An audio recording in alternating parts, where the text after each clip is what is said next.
জগতত তয়ে সুন্দৰী বুলি তেনেস্থলত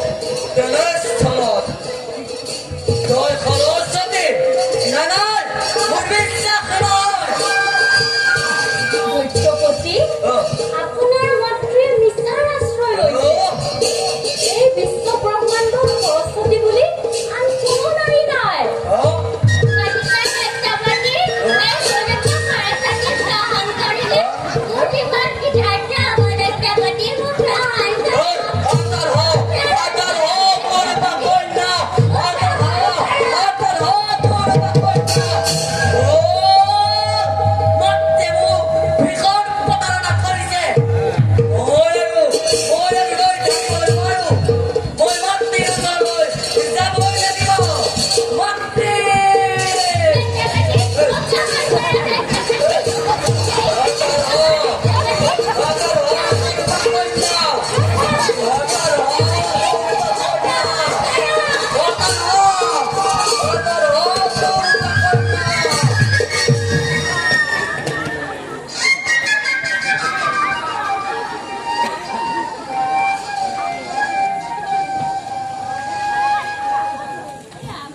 এইবাৰ তুমি সাৱধান হোৱা লক্ষ্মী।